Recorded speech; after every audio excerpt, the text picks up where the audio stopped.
Good evening, this is the Oscar Expert here with Brother Bro. It's time to review Seven Prisoners. It's a Brazilian film and is heavily speculated to be their submission to the Oscars this year, an international feature, and I would love to see it there. The film is directed by Alexandra Morado, and it's actually produced by Fernando Meirelles and Raman Barani, so there's a couple heavyweight producers behind this one. If you know the work of the producers, you kind of understand what sort of film this is. It's a social realist thriller. It examines problems that ordinary or poor people face, and at the same time, you get like a really gripping and thrilling story, even while you feel like there's no artifice in bringing the story to you. Like, it does feel very gritty and real. The film is about a group of boys in Brazil who leave their families to work in the city and soon realize that they are actually being exploited. This film tackles like a very real issue that, in a way, it's weird to feel thrilled by a film like this, but I think it works in the context of social realism because you're just rooting for the underdog to succeed in a world where everything is stacked against them. The movie also exposes some of the human trafficking that happens all over the world and highlights the way in which this system works, and you kind of learn about that more and more the deeper you go into this movie. And you really come to understand how someone could be absolutely trapped in a system like that. It is really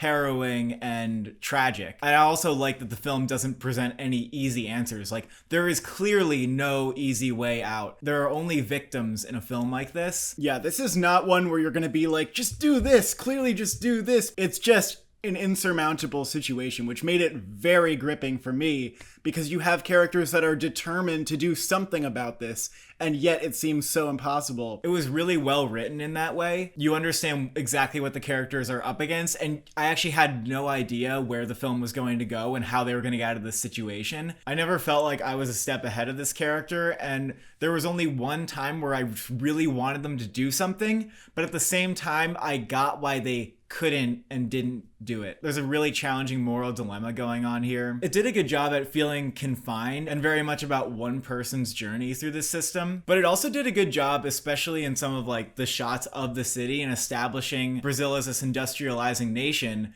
which is a very important part of the context for why this sort of exploitation happens. It happens in environments where industrialization is ever present. You really get the sense of how productivity can be so much higher when people are left to be so desperate, which is this tragic reality. Another thing I really liked about what the movie did is it shows how somebody in power could come to be in that situation out of maybe their own desperation and maybe even this hopeless view of the world where it's like, well, if I'm not in power, somebody else is going to be, so it may as well be me. I agree. There were no real villains here in that nobody was morally depraved. Like, everybody came from sort of the same place of trying to claw their way up. But there's just some who are opportunistic and some who are not. And I like how it paints the villains in the story, who are really despicable, to be just those who are more willing to take opportunities when they're presented with them.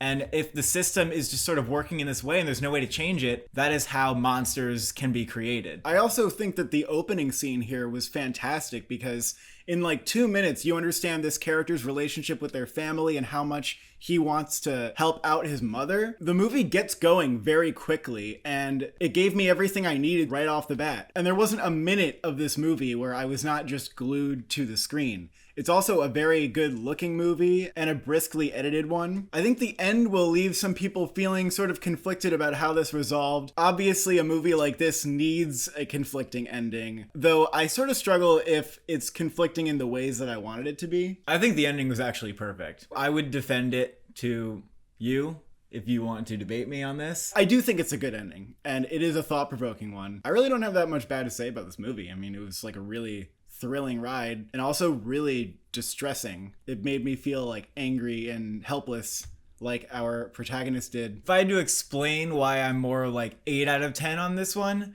I would say, maybe there's just a little bit of a lack of ambition. Like, the direction is pretty straightforward, but I also think everything really works. And given that it's going to Netflix, I hope that this film can reach a lot of people. I couldn't see anybody not liking this film, and I do think it is important. I would say, absolutely add this to your watch list for when it comes out on Netflix. I agree, there's nobody who's not gonna like this. I don't know who's gonna give it the first Rotten on Rotten Tomatoes. That'll be interesting. I think it's gonna stick with a pretty good 90. I mean, I would also go with an 8 out of 10 on this one, a pretty good 8. Yeah, I would go with a really high 8 out of 10. More thrilling and watchable than most blockbusters. Absolutely. I definitely hope this gets nominated at the Oscars. We do have a pretty competitive international race, though. Thank you for watching. Thank you for subscribing. How many prisoners do you have?